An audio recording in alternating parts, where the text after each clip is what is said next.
அஸ்ஸலாமு அலைக்கும் வரஹ்மத்துல்லாஹி வபரகாத்துஹு. இன்றைக்கி வந்து முதல் திராவியா தொழுகை நல்ல முறையில் பள்ளியில் போய் தொழுதோம். அல்ஹம்துலில்லாஹ். அங்கே வந்து இப்போ சட்டங்களோடு வந்து சொல்லி கொடுக்குறாங்களாம். அந்த மதரசாவில் பள்ளிவாசலுக்கு பக்கத்துலேயே வந்து மதரசா இருக்குது. நல்ல முறையில் இப்போ தஜ்வீத் முறையில் பாடங்கள் நடக்குதுன்னு போர்ட்லேயே எழுதி போட்டிருந்தாங்க சட்டங்கள்லாம். எனக்கு இன்றைக்கி வந்து ஃபஸ்ட்டு சஃப்பில் வந்து முதல்ல நடுவில் இடம் கிடச்சிச்சு. எனக்கு ரொம்ப ஹாப்பியாக இருந்துச்சு. அதே மாதிரி 2 ஜூஸ் வந்து இன்றைக்கி முடித்தாங்க. இவ்வளோ நாள் வந்து வீட்டில் தான் தொழுதோம் சில பல காரணத்தினால. இப்போ வந்து கண்டிப்பாக வந்து வாய்ப்பை விடக்கூடாது அப்படின்னு நாங்கள் போயிட்டோம். ஏன்னா வருஷம் வந்து ஒரு முக்கியமான ஹஸ்ரத் வந்து இருந்தாங்க.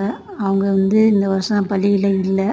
எங்கள் ஏரியா மதரசாவுக்கு போகலான்னு இருந்தோம். ஆனால் அங்கே வந்து வர வழியில் கொஞ்சம் நாய் தொல்லைகள் இருக்குது. அதனால் அந்த பக்கம் போகலை. இது வந்து முன்னாடியே இருக்குது, பக்கத்துலேயே எங்கள் வீட்டு பக்கம் பள்ளி. அதனால் அங்கே போயிட்டோம். அல்ஹம்துலில்லாஹ் நல்ல முறையில் தொழுகை நடந்துச்சு. ஃபுல்லாக நிறைஞ்சிருச்சு பெண்கள் கூட்டம். என்ன துஆ ஓதுறதுக்கு முன்னாடி கிளம்புறாங்க, அதுதான் ஒன்று. அதே மாதிரி ஃபஸ்ட்டு சஃப்புக்கு வர்றதுக்கு சில பெண்கள் முன் வரவே இல்லை.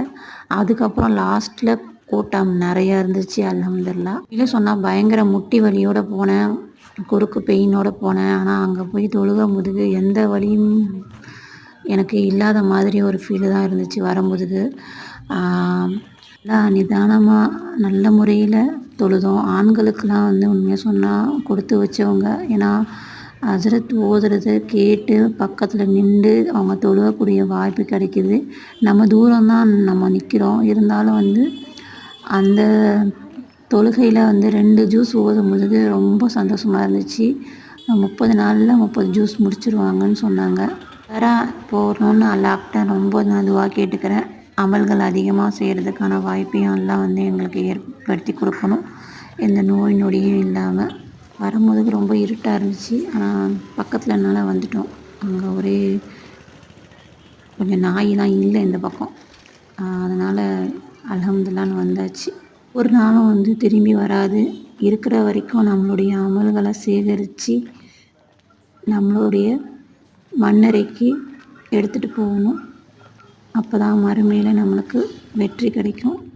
போன வருஷம் இருந்தவங்க இந்த வருஷம் இல்லை. நிறைய பேர் வஃபாத் ஆகிட்டாங்க. அடுத்த வருஷம் யார் இருப்பாங்க இல்லாமல் போவாங்கன்னு தெரியாது. ஏன் நம்மளே வந்து மரணம் அடைகிறதுக்கான சான்ஸ் நிறைய இருக்குது.